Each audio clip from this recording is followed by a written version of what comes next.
Assalamualaikum warahmatullahi wabarakatuh. Saya sedang bersama dengan senior saya, kakak kelas saya di Mesir, Al-Mukarram, Ustadz Dr. Damanhur Abbas. Nikmati kajian-kajian tausiah beliau yang bergizi, berkualitas di channel Ustadz Damanhur Abbas. Jangan lupa tonton, subscribe, like, share, and comment. Assalamualaikum warahmatullahi wabarakatuh.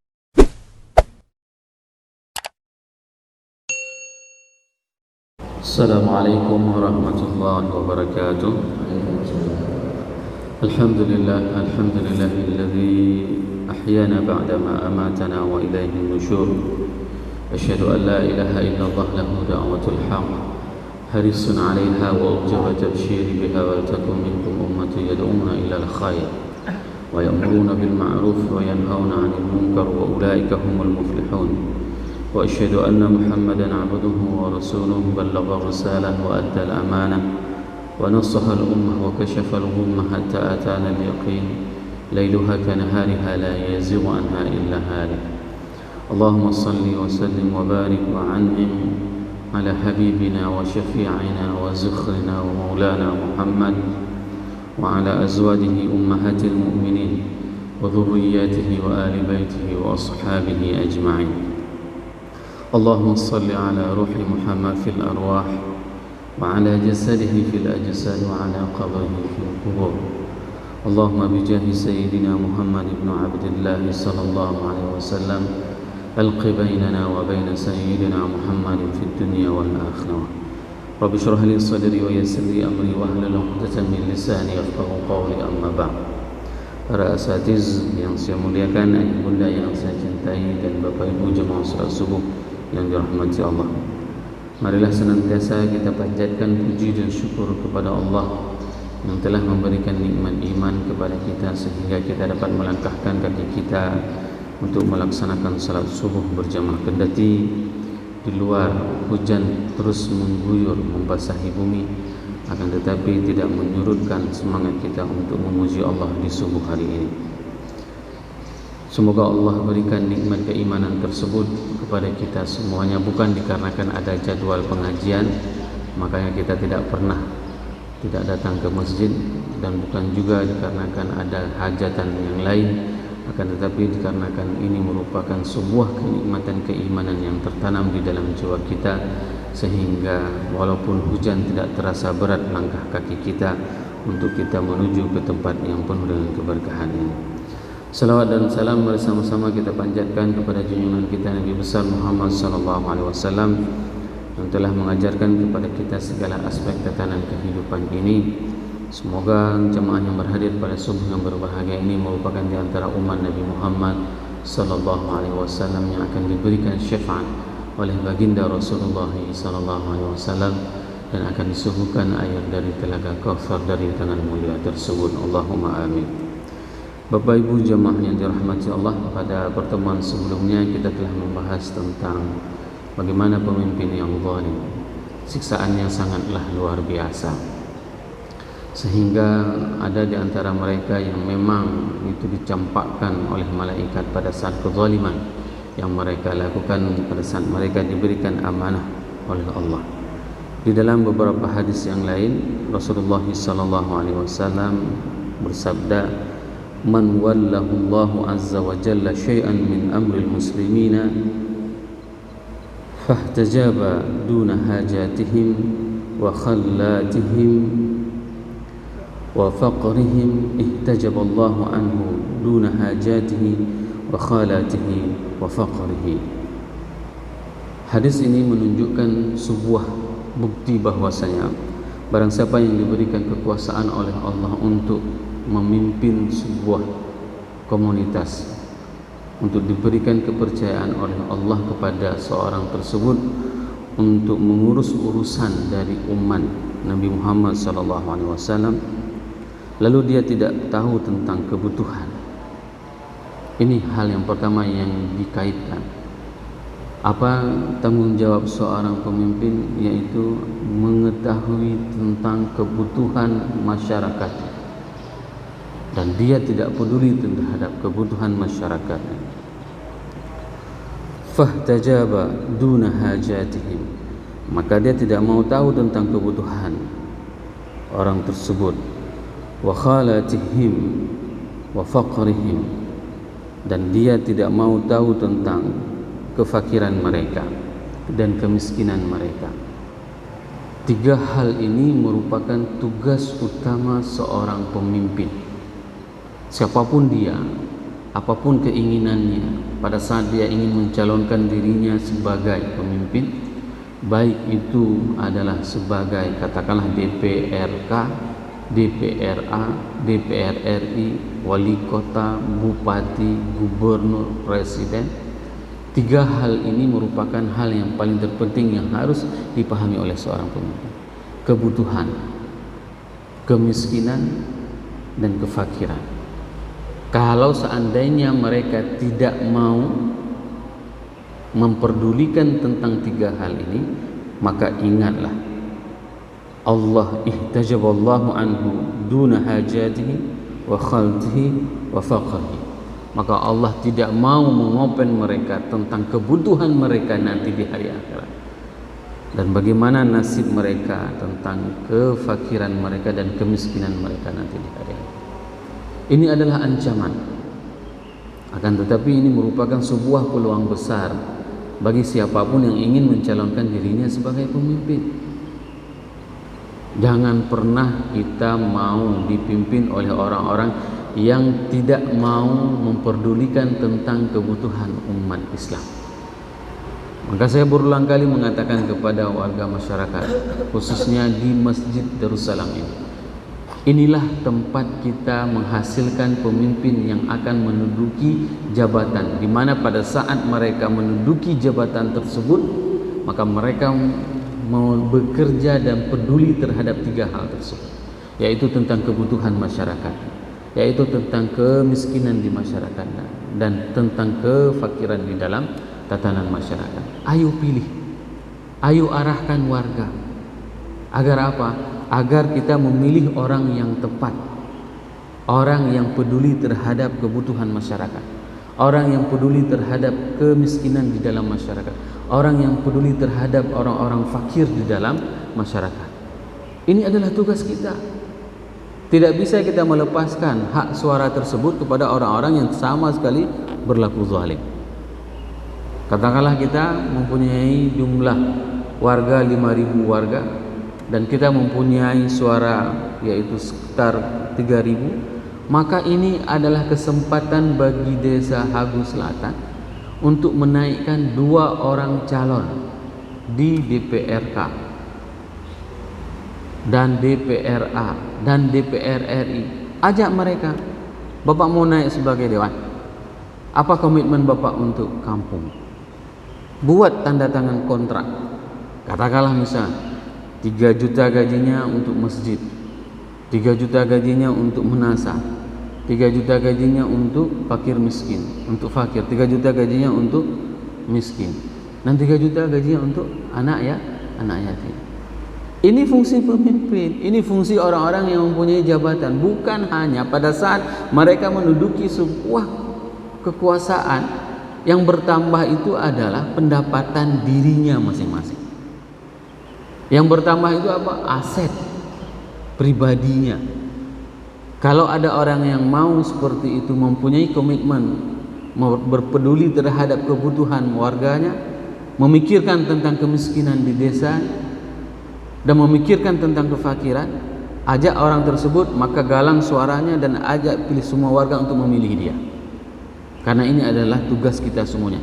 Jangan sampai desa kita yang mempunyai 3.000 suara tidak ada satupun calon yang mewakili kita. Semua orang luar. Datang dia ke desa kita, pasang dia baliho tahun ini, 5 tahun kemudian datang sekali lagi, pasang baliho sekali lagi. Apa komitmen dia untuk membangun desa? Kalau tidak, maka tidak perlu kita untuk menghabiskan waktu memilih dia. Kenapa? Karena di sini sudah sangat jelas indikator apa yang harus terpenuhi oleh seorang pemimpin tersebut. Apa yang harus dia lakukan? Inilah yang kita tuangkan. Kita ingin menyelamatkan dia pada saat dia memimpin, pada saat dia diberikan kekuasaan. Kita ingin selamatkan dia agar apa? Agar dia juga nanti dipeduli oleh Allah pada hari akhirat. Dikarenakan apa? Dikarenakan dia peduli terhadap kebutuhan masyarakat. Agar apa? Agar kita ingin menyelamatkan dia pada saat nanti di hari akhirat, maka Allah juga akan melihat bagaimana kondisi kemiskinannya, bagaimana kondisi kefakirannya. Ini yang harus kita terjemahkan konteks hadis Rasulullah SAW dalam tatanan kehidupan kita.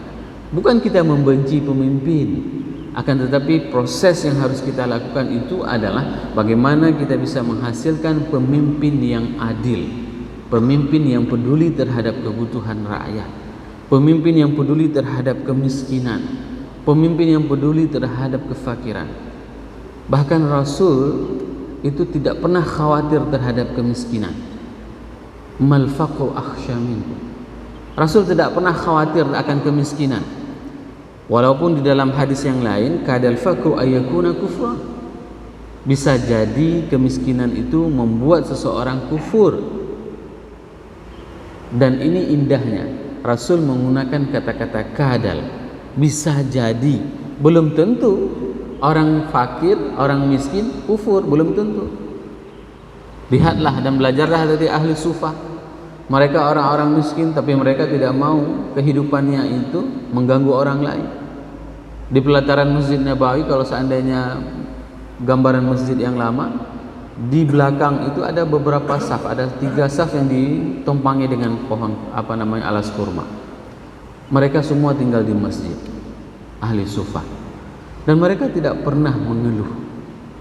Bahkan yang dikhawatirkan oleh Rasulullah sallallahu alaihi wasallam itu adalah ayyuftahad dunya. Pada saat Allah membuka pintu dunia kepada kita semuanya, fatanafasuha, maka kita berlomba-lomba untuk mengejar dunia tersebut.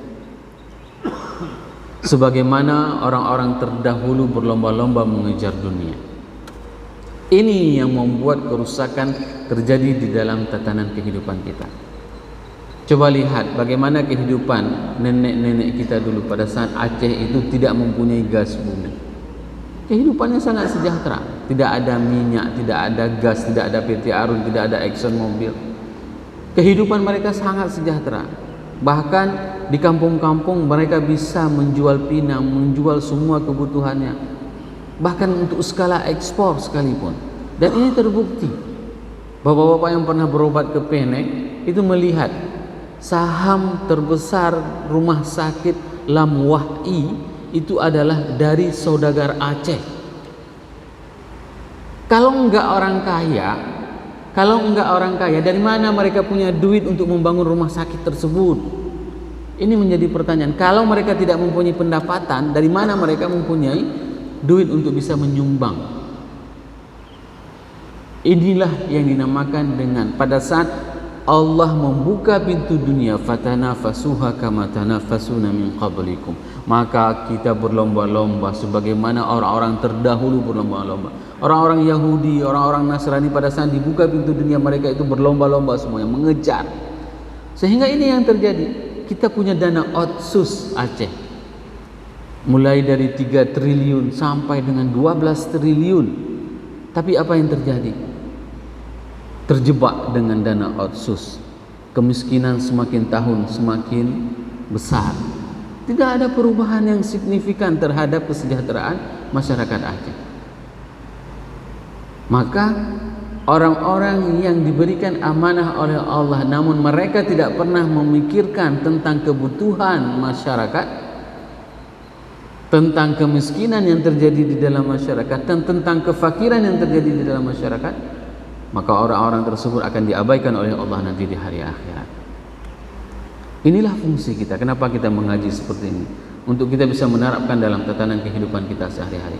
Hagus Selatan harus bisa menghasilkan 2 orang DPRK yang mempunyai komitmen untuk membangun masjid, untuk memperhatikan fakir miskin yang ada di desanya, untuk memperhatikan kebutuhan menasa, untuk memikirkan tentang kebutuhan anak yatim. Inilah fungsi pada saat kita mengaji seperti ini. Apa yang bisa kita aktualisasikan di dalam kehidupan kita? Hadis Rasulullah SAW man ahdatha fi amrina hadza falaysa fihi fahuwa rad. Barang siapa yang mengadakan sesuatu yang baru dalam urusan kita, dalam urusan agama, yang bukan merupakan bagiannya, maka ia tertolak. Inilah gambaran orang-orang yang diberikan amanah pada saat dia diberikan jabatan, pada saat dia dipercayai, maka dia berkata, maka dia melakukan sesuatu yang memang tidak pernah dilakukan oleh Rasulullah SAW. Rasul sudah sangat jelas memberikan gambaran kepada kita semuanya. Pada saat Rasul memimpin, Rasul itu sangat perhatian terhadap warganya. Keperhatian Rasulullah SAW karihal mursalah, seperti angin yang berhembus. Angin itu tidak pernah pilih kasih dalam berhembus. Penjahat juga akan merasakan bagaimana spoi-spoinya angin yang berhembus. Orang jahat, orang membuat maksiat juga akan merasakan bagaimana enaknya kena angin spoi-spoi. Rasulullah SAW kedermawanannya, perhatiannya terhadap masyarakat yang dipimpinnya itu seperti angin yang berhembus. Ini yang harus diberikan contoh, yang harus diberikan contoh oleh mereka-mereka yang diberikan amanah oleh Allah untuk memimpin, baik itu pada skala desa, kabupaten, kota, provinsi maupun negara. Di dalam hadis yang lain, hadis yang diriwayatkan oleh At-Tabrani, Rasulullah SAW mengatakan, bersabda bahwasanya tidak akan pernah mendapatkan syafaat Nabi Muhammad SAW, yaitu siapa? Golongan, ya, orang-orang yang zalim, pemimpin yang zalim, itu tidak akan pernah mendapatkan syafaat baginda Rasulullah SAW.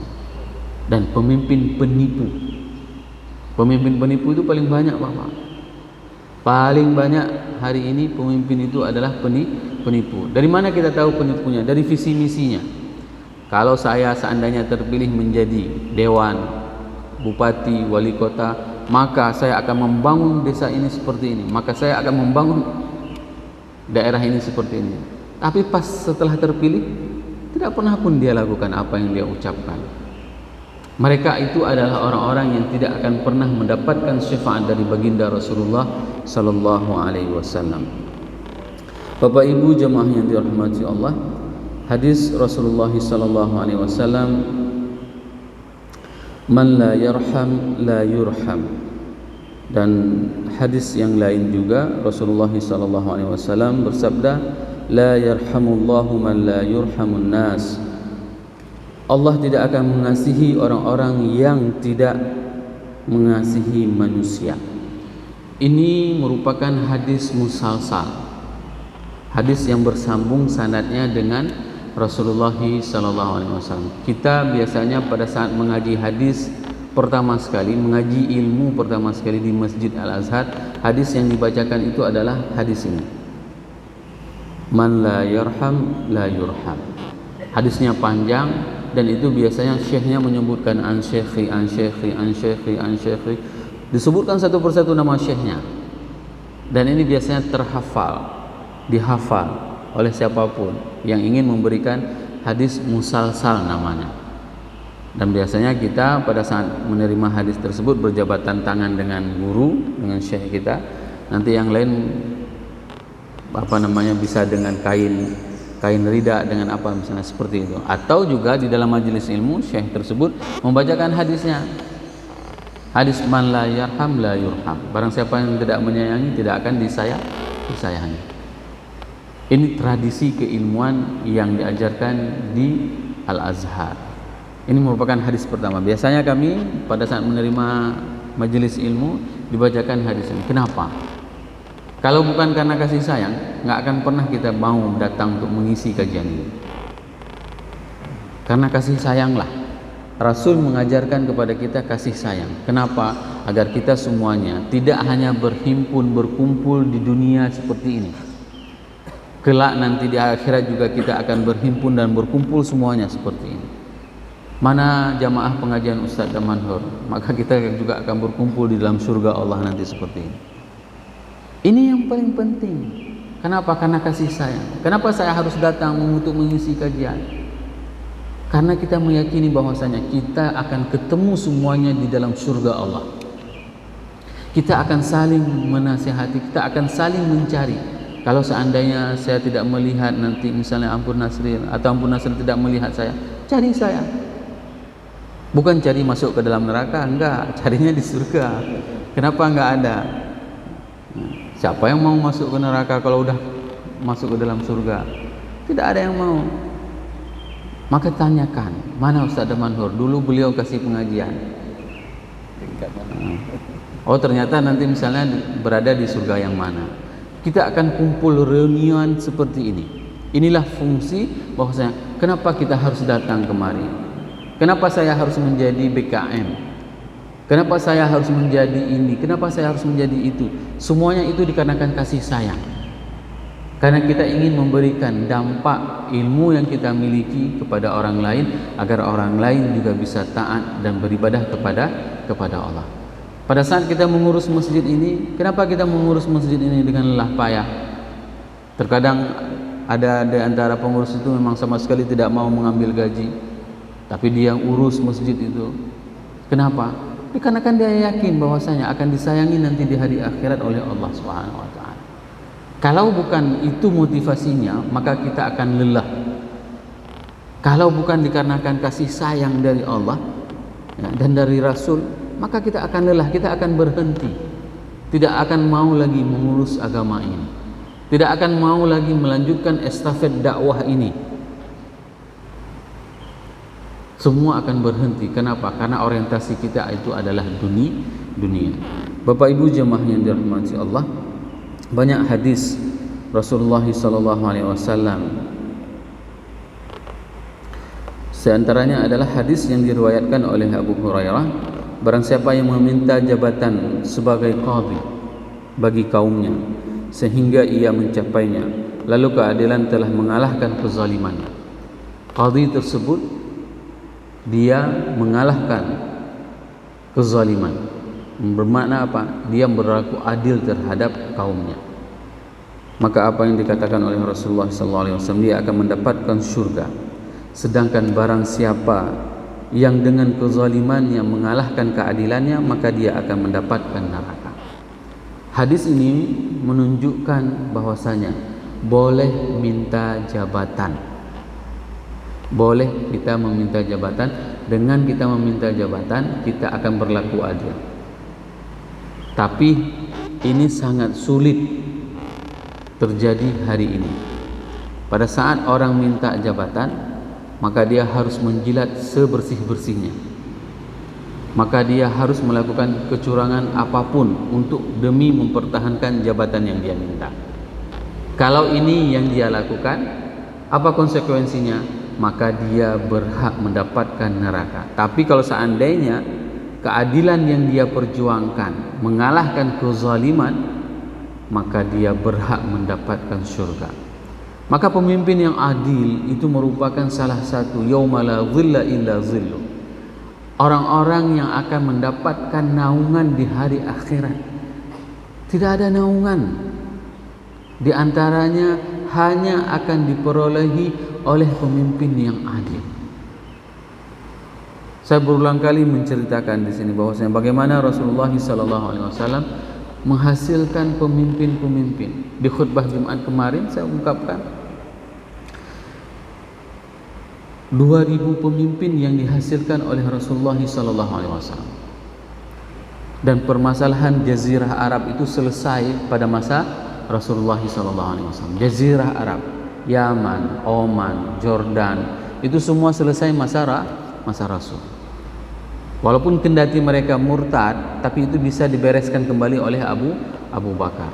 Rasul meninggal di tahun 11, dan khalifah terakhir itu adalah pemimpin yang terakhir itu adalah sahabat mulia Muawiyah, yaitu tahun 60 Hijriah. Tahun 60 Hijriah.